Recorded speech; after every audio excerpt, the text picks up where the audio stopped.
All right, welcome back. If you are just joining us, we are tracking major breaking news. A regional plane has collided with a Black Hawk helicopter, and right now there is an active search happening in the Potomac River for potential victims. Let's go to our Josh Chapin. He is near one of the staging areas. Can you give us an update on what you're seeing out there, Josh?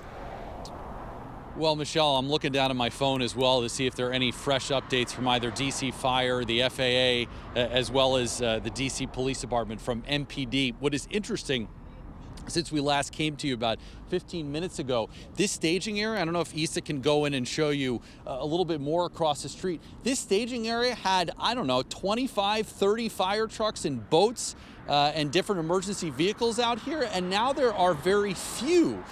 Maybe 4 or 5, but you see on the left side there is a boat, or there was a sort of a truck with a few lifeboats and stuff like that, that they wanted to clearly put in the water here. But this scene is not nearly as active as it was about 10 minutes ago, so we presume that this was not the best possible spot for these firefighters and different first responders and divers to go into the water. We did see some different firefighters that were running out of the water at a very quick pace, which again, maybe they were trying to put the boats in the water here, and this was not a great vantage point. But while we've been standing out here not too far from DCA, from Reagan National Airport, we have seen just the heavy emergency response vehicles going up and down this parkway here, and the number of I said to my photographer, you look at the number of boats that were being pulled, that were going down this parkway here.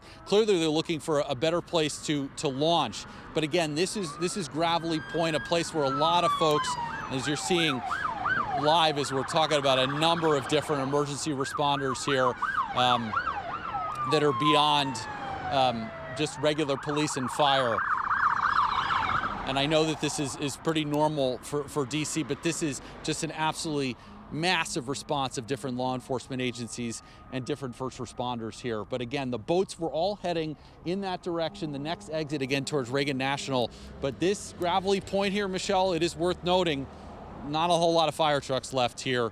Still unclear about the search and rescue effort. We just know that there are folks out here asking us what's going on, what do you know? Everyone out here taking pictures, clearly curious. We still haven't gotten that answer just yet, but we know that the fire department and DC police are moving somewhere else. All right, Josh, thank you for the latest there.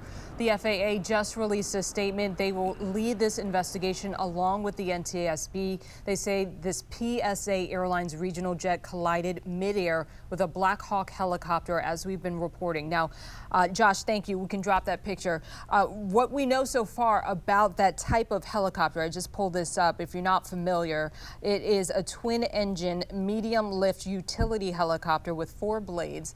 And there is technology to prevent this type of collision. So the question tonight, among many, is how did this happen? That is the question that they'll want to get to as soon as this phase, the search and rescue, is complete. But right now, that is the focus. Again, another live look. Look at the volume of flashing lights. Agencies from all over the area are responding to this situation that is happening right now. We know our Steve Rudin has a clear line of sight to this location where this happened. Control room, let me know if he's ready to go. We're going to get to Steve Rudin in a minute. Let's go to our Carl Willis. He has some new information about what he's seeing. He's at the airport.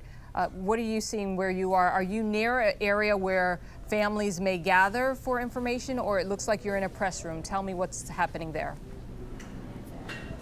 Yes, Michelle, we just arrived at Washington Reagan National Airport just within the past 10-15 minutes or so. We're actually in an area where there should be briefings coming up. This is a staging area inside Terminal 1 right now. Again, we just arrived here. We were over at Gravelly Point and we're told to come here for the latest information after this crash here. If you look out the window here, you can see some of the emergency vehicles down the way. Right now it's a quiet corner of the terminal, but just about a mile away. It is very chaotic out there as they work to go into a search and recovery, hopefully a rescue mission at this point. Now we're going to be standing by throughout the night, waiting and working to get you the latest information as well. But as you mentioned, what we do know, coming from the FAA, this is a PSA Airlines Bombardier regional jet that collided in midair with a Sikorsky H-60 helicopter while that plane was on approach to runway 33 here at Reagan Washington National Airport.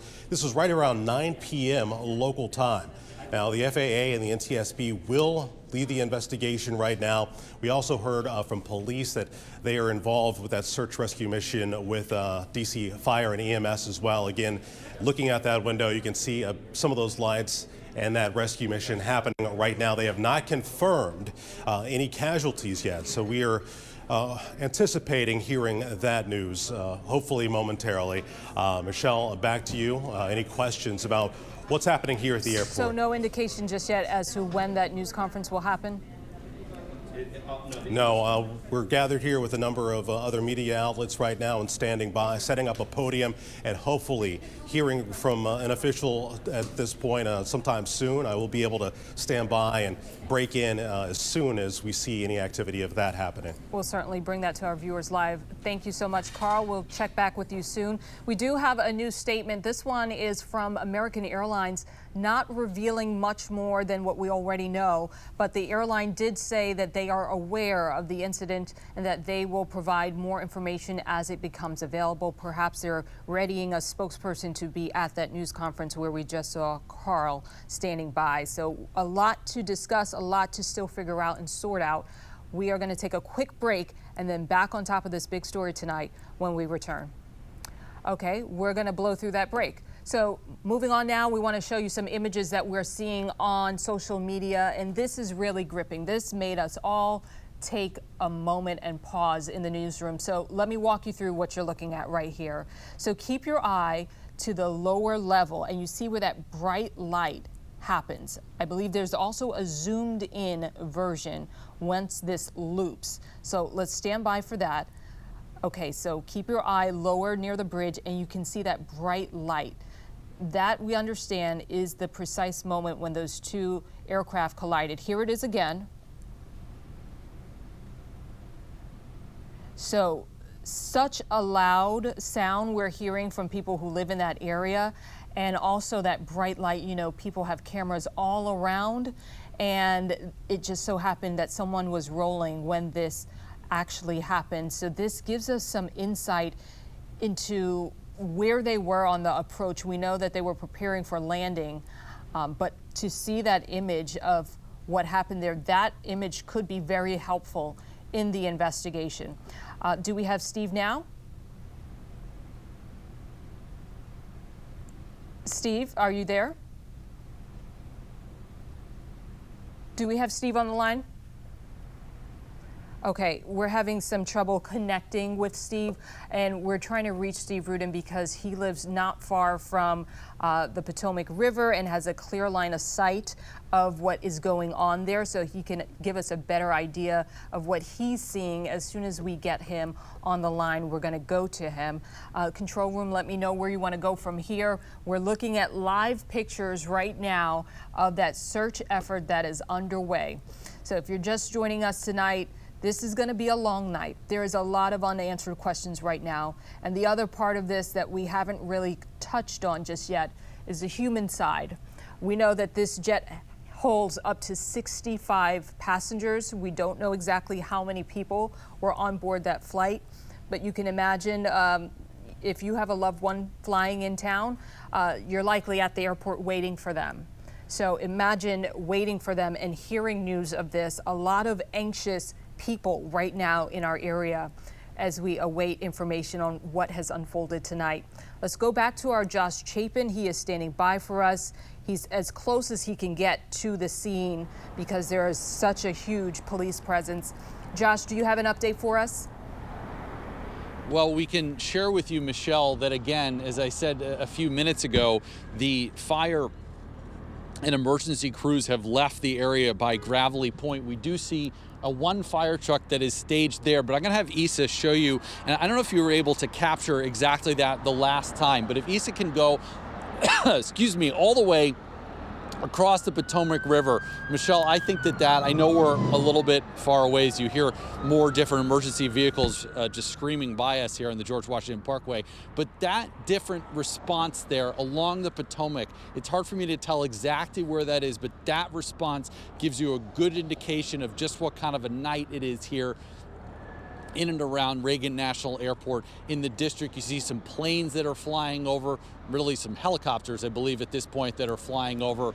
Unknown what kind of helicopters there are, but the different emergency vehicles that are lined up along the Potomac there gives you an indication of just what kind of response we're seeing in the district here. At this point, we're still not able to tell you where some of these boats have been put in the water. We're still working on that and refreshing Twitter and other different social media platforms to figure that out. As you said, Michelle, not a whole lot of information from that American statement, just that American Eagle Flight 5342 with service from Wichita to Reagan has been involved in an incident. We'll give you more information when that comes available. But clearly a search and rescue operation going on right now. It is unknown what kind of casualties we're talking about here. That plane colliding with a Black Hawk helicopter, from what we're hearing as well from the MPD. So many different agencies involved here, and this again is the best vantage point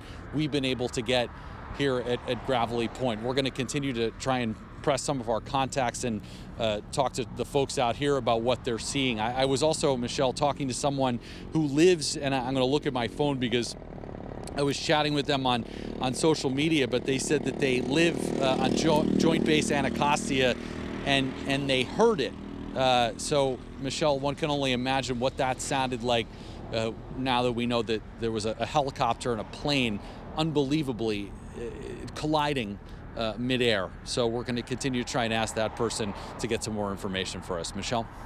Yeah, this likely disturbed a lot of folks. The sound of that bang would be significant when you consider it is a 65-passenger regional jet, and that helicopter, commonly called a Black Hawk, we understand, is a very large utility helicopter. We should also point out, we don't know how many people were on board that. Josh, thank you. We do want to show you that flight path again, and I want to pull this